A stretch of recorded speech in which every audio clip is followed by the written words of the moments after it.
Tapi kalau ini berjalan 2 tahun, 3 tahun atau Kami masa jabatan desa ada penyelesaian yang disepakati dasar undang-undang.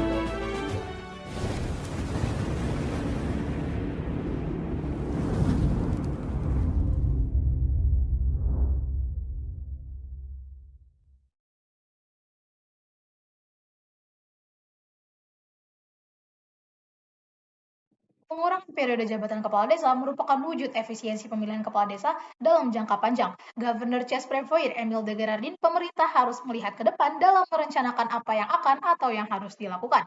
Assalamualaikum warahmatullahi wabarakatuh. Salam sejahtera bagi kita semua. Shalom, Om Swastiastu, Namo Buddhaya, dan salam kebajikan. Dewan juri yang kami hormati, pengurangan periode masa jabatan kepala desa adalah bentuk peduli pemerintah atas pembangunan desa. Oleh karena itu, berdirinya kami di sini dengan posisi setuju terhadap mosi pengurangan periode masa jabatan kepala desa. Saya Rabiatul Adawiyah Situmorang selaku pembicara pertama akan membangun argumentasi secara konseptual serta akan menyampaikan konklusi bersama rekan saya Eudia Shevila selaku pembicara kedua yang akan menguatkan argumentasi secara yuridis normatif, kemudian Hani Setio Prastowo selaku pembicara ketiga yang akan mengelaborasi dalam ranah sosial empiris dan studi komparatif. Dewan juri yang terhormat, sebelum memasuki ranah argumentasi, izinkanlah saya untuk menjelaskan terkait pemahaman mosi perdebatan kali ini guna mencapai suatu dalih yang objektif dan komprehensif. Regulasi tentang jabatan kepala desa telah mengalami kemerosotan dengan dimulainya Undang-Undang Nomor 6 Tahun 2014 yang memungkinkan untuk kepala desa menjabat selama 3 kali periode 6 tahun masa jabatan atau selama maksimal 18 tahun.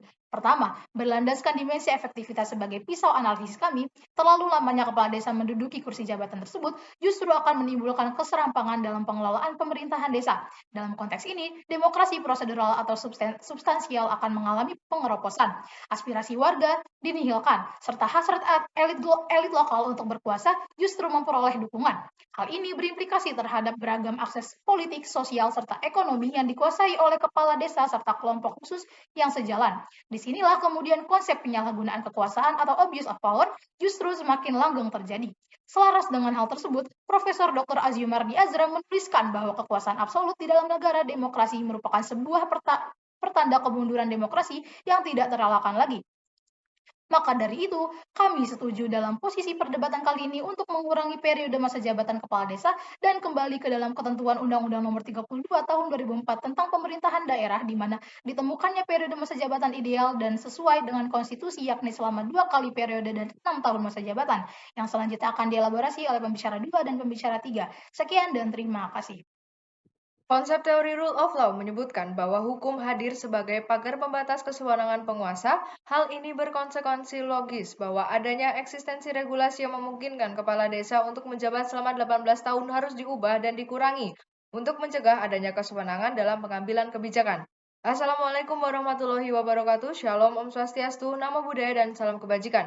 Dewan juri yang kami hormati dan para pemerhati hukum yang berbahagia, di sini saya Eudia Shevila Lumebo selaku pembicara kedua yang akan memperkuat bangunan argumentasi kami dari segi yuridis dan normatif. Dewan juri yang terhormat, pertama, saya katakan bahwa secara yuridis diperkenankannya kepala desa menduduki jabatan selama 3 periode atau 18 tahun melalui pasal 39 ayat 2 Undang-Undang Nomor 6 Tahun 2014 yang menyebutkan bahwa kepala desa dapat menjabat paling banyak 3 kali masa jabatan secara berturut-turut atau tidak berturut-turut dengan masa jabatan selama 6 tahun. Hal ini secara langsung telah melemahkan semangat konstitusi serta menunjukkan terdapatnya kemerosotan demokrasi di mana di dalam undang-undang sebelumnya melalui Undang-Undang Nomor 32 Tahun 2004 kepala desa dipilih selama 2 kali periode 6 tahun jabatan atau maksimal 12 tahun menjabat. Dan di dalam Undang-Undang Nomor 22 Tahun 1999 2 kali periode selama 5 tahun atau maksimal 10 tahun menjabat. Selain itu, Guru Besar Hukum Tata Negara Universitas Diponegoro Profesor Dr. Retno Saraswati mengatakan bahwa arah politik hukum dalam Konstitusi Undang-Undang Dasar Negara Republik Indonesia tahun 1945 menggariskan bahwa masa jabatan Presiden, Wakil Presiden, anggota DPR, anggota DPD, serta lembaga-lembaga lainnya dibatasi dengan 2 kali masa jabatan atau 2 periode. Dengan demikian, pengaturan bahwa kepala desa bisa menjalankan tugasnya selama 3 kali masa jabatan tidak konsisten dengan arah politik hukum mengenai masa jabatan dalam konstitusi. Padahal, pokok konstitusi adalah kesepakatan umum atau persetujuan konsensus mayoritas rakyat tentang bangunan yang diidealkan dalam negara. Warga masyarakat politik membutuhkan organisasi negara supaya kepentingan mereka terlindungi atau dipromosikan melalui pembentukan dan penggunaan mekanismenya. Selaras dengan teori klasik kontrak sosial yang diperkenalkan oleh J.J. Rousseau yang menjelaskan relasi negara dan rakyat dalam mewujudkan pemerintahan yang baik atau good governance melalui pemberian pelayanan publik yang baik dan memperhatikan nilai-nilai integritas bagi semua orang yang memberinya mandat tersebut, serta mewujudkan tertib politik yang bisa mengatur kehidupan dan mengakomodasi kepentingan seluruh masyarakat. Kedua, dengan diperbolehkannya seseorang menjabat kepala desa selama 3 periode atau 18 tahun bertolak belakang dengan cita-cita hukum dan konstitusi. Bila ditinjau secara seksama, norma tersebut mengesampingkan adanya pembatasan kekuasaan. Padahal norma-norma yang diatur dalam setiap peraturan perundang-undangan, termasuk Undang-Undang Nomor 6 Tahun 2014, seharusnya memuat pembatasan kekuasaan. Apalagi, konstitusi telah menegaskan, negara Indonesia adalah negara hukum, Restat, bukan negara kekuasaan atau Mastat. Merujuk dalam Thoib, istilah Restat dalam sistem pemerintahan Indonesia menurut Friedman mengandung arti pembatasan kekuasaan oleh hukum. Konsep kedaulatan harus dipahami sebagai konsep kekuasaan tertinggi yang dapat dibagi dan dibatasi. Betapapun tingginya, pembatasan kekuasaan harus bisa dilihat dalam sifat internalnya yang umumnya diatur dalam konstitusi. Pada masa kini, pembatasan yang dimaksud biasanya terkait dengan ide konstitusionalisme negara modern. Artinya, di tangan siapapun kekuasaan tertinggi atau kedaulatan berada, hukum dan konstitusi sebagai produk kesepakatan bersama para pemilik kedaulatan tersebut selalu melakukan pembatasan. Sebagaimana dikemukakan oleh Friedrich, konstitusionalisme didefinisikan uninstitutionalized systems of effective, regularized restraints upon governmental action. Suatu sistem yang terlembagakan, menyangkut pembatasan yang efektif dan teratur terhadap tindakan-tindakan pemerintah. Untuk itu, sekali lagi kami tegaskan bahwa untuk menjamin sistem demokratis yang ideal perlu mengurangi periode jabatan kepala desa dan disesuaikannya sesuai dengan undang-undang yang telah berlaku sebelumnya, yakni Undang-Undang Nomor 32 Tahun 2004. Sekian dan terima kasih. Power tends to corrupt, absolute power corrupt, absolutely. Kuasaan itu cenderung korup dan kuasaan yang absolut sudah pasti akan korup. Assalamualaikum warahmatullahi wabarakatuh, Shalom, Om Swastiastu, Namo Buddhaya, dan salam bajikan. Dewan Juri yang terhormat serta para pemerhati yang berbahagia, di sini saya Hani Suprapto sebagai pembicara ketiga yang akan mengelaborasi bangunan argumentasi kami secara komprehensif dalam ranah empiris, sosiologi, serta ranah historis. Dewan Juri yang kami hormati, berlandaskan pada teori efektivitas hukum menurut Lawrence M. Friedman yang mengatakan bahwa efektif atau tidaknya suatu hukum bergantung terhadap pertama legal substance atau substansi hukum, yang mana substansi hukum di dalam undang-undang yang mengatur tentang jabatan kepala desa justru bertentangan dengan prinsip-prinsip konstitusi yang demokratis serta memberikan ruang-ruang elit politik desa untuk membangun kerajaannya sendiri seperti yang dijelaskan oleh bicara kedua kami. Kedua, legal culture atau budaya hukum, yang mana budaya hukum Indonesia terkait dengan pemilu kepala desa yang memungkinkan untuk menjabat selama 3 periode justru seringkali menimbulkan dinamika politik semakin panas, rusuh, dan tidak sehat yang mengacaukan budaya-budaya khas masyarakat desa Dewan Juri yang hormati. Bahkan Kementerian Dalam Negeri mencatat terdapat sebanyak 59 warga desa tewas dalam konflik terkait dengan pilkada, ratusan lainnya luka-luka, dan bahkan ratusan bangunan rusak pada awal peraturan yang dibuat.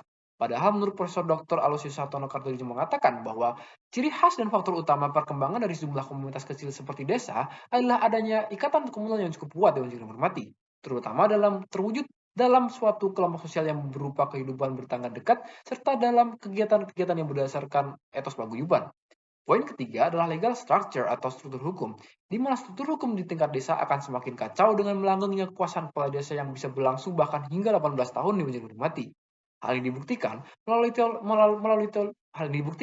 melalui tulisan penelitian analisis implikasi sosial dan politik oleh Rajiv Windy Tristana, yang mana di Desa Kancilan, Kecamatan Jepara terdapat dinamika politik dinasti yang telah terjadi selama bahkan hampir 26 tahun di Juri mati. Hal ini terjadi sebagai implikasi dari panjangnya masa jabatan 3 periode kepala desa, sekaligus menimbulkan konsekuensi terhadap kurangnya inovasi program masyarakat yang diterima oleh masyarakat, munculnya berbagai kubu di dalam desa, serta golongan masyarakat elit desa yang selalu diuntungkan dan dikedepankan. Padahal demokrasi desa sebagaimana dikatakan oleh Muhammad Hatta mengandung 3 ciri utama, yakni pertama rapat atau tempat rakyat bermusyawarah dan bermufakat, yakni kedua hak rakyat untuk mengadakan protes, dan yang terakhir adalah cita-cita tolong-menolong antar masyarakat. Hal tersebut selaras dengan salah satu poin kontrak sosial di mana masyarakat atau civil society merupakan kekuatan politik sebagai penyeimbang dan pengontrol bagi kekuatan negara yang memiliki dominasi dan legitimasi politik agar tercapai tertib politik dan keseimbangan politik atau political equilibrium. Dan berdasarkan jurnal yang ditulis oleh Mulyono tentang sinergitas penyelenggaraan pemerintah desa pasca pemberlakuan Undang-Undang Nomor 6 Tahun 2014 tentang desa, menurut catatan historis tersebut, bakat feudalisme pemerintah desa merupakan sebuah produk kolonial yang cenderung lebih berorientasi pada kepentingan majikan ketimbang kepentingan masyarakat. Kondisi demikian seringkali menjebak pemerintah desa untuk lupa diri sehingga memunculkan berbagai konsekuensi buruk seperti oligarki, nepotisme, serta otoritarisme pemerintahan desa. Atas dasar itulah, jangka waktu 5 tahun dianggap ideal bagi seorang kepala desa dalam menunaikan tugasnya sebagai pemerintahan desa. Dan terlalu lamanya seorang duduk selaku kepala desa bisa membuatnya lupa diri dengan menyalahgunakan posisi dan jabatan. Padahal seharusnya check and balance dalam desa juga dijamin melalui keseimbangan kekuasaan untuk eksekutif heavy dan legislatif atau legislatif heavy. Dalam ini, Hans Antloff menyimpulkan bahwa dengan keluarnya Undang-Undang Nomor 32 Tahun 2004 Kepala Desa, setidaknya dituntut melewati 3 lapis pemeriksaan utama. Hal ini ditempuh dalam rangka meminimalisir kekuasaannya. Pertama, yakni kepala desa dipilih melalui pemilihan 6 tahun sekali. Yang kedua, kepala desa menyampaikan laporan pertanggungjawaban kepada warga melalui Badan Perwakilan Desa. Dan yang terakhir atau ketiga adalah setiap tahun kepala desa juga bertanggung jawab kepada camat. Maka dari itu kami tegaskan sekali lagi Dewan Juri Hormati bahwa kami setuju terhadap adanya pengurangan periode masa jabatan kepala desa sekaligus dengan mengembalikan ketentuan peraturan kepala desa ke dalam undang-undang sebelumnya yang mana undang-undang tersebut telah menjamin adanya keberimbangan dalam kekuasaan kepala desa serta terjaminnya masa periode jabatan kepala desa yang ideal. Sekian dan terima kasih. Dewan juri yang terhormat dan insan yuris yang berbahagia, sampailah kita di akhir perdebatan yang mana pembicara 1, 2, dan ketiga dari tim kami telah menyampaikan poin-poin argumentasinya secara apik dalam ranah filosofis, yuridis, dan sosiologis, karena tanpa ketiganya hanyalah mayat-mayat hukum. Profesor Sacipto Raharjo. Dewan juri yang kami hormati, melalui konsep abuse of power atau penyalahgunaan kekuasaan, teori klasik kontrak sosial oleh J.J. Rousseau, konsep good governance, teori keberhasilan implementasi menurut Merrill S. Grindle, serta efektivitas hukum Lawrence M. Friedman yang kami gunakan sebagai pisau analisis menunjukkan bahwa panjangnya periode dan jabatan kepala desa yang memungkinkan untuk dipilih bahkan hingga sampai 18 tahun telah mencederai demokrasi di Indonesia, tidak sesuai dengan arah politik konstitusi, menimbulkan konflik dengan kultur politik masyarakat, serta jauh dari masa jabatan ideal kepala desa yang seharusnya. Untuk itu, sekali lagi kami menegaskan bahwa kami berdiri pada posisi terdepan untuk menyetujui pengurangan periode jabatan kepala desa sekaligus mengembalikan regulasi tentang jabatan kepala desa ke dalam undang-undang sebelumnya yakni Undang-Undang Nomor 32 Tahun 2004 yang dapat menjamin adanya demokrasi yang ideal dan regeneratif, terjaminnya check and balance, serta bersesuaian dengan politik hukum konstitusi di Indonesia. Sekian dan terima kasih. Wassalamualaikum warahmatullahi wabarakatuh.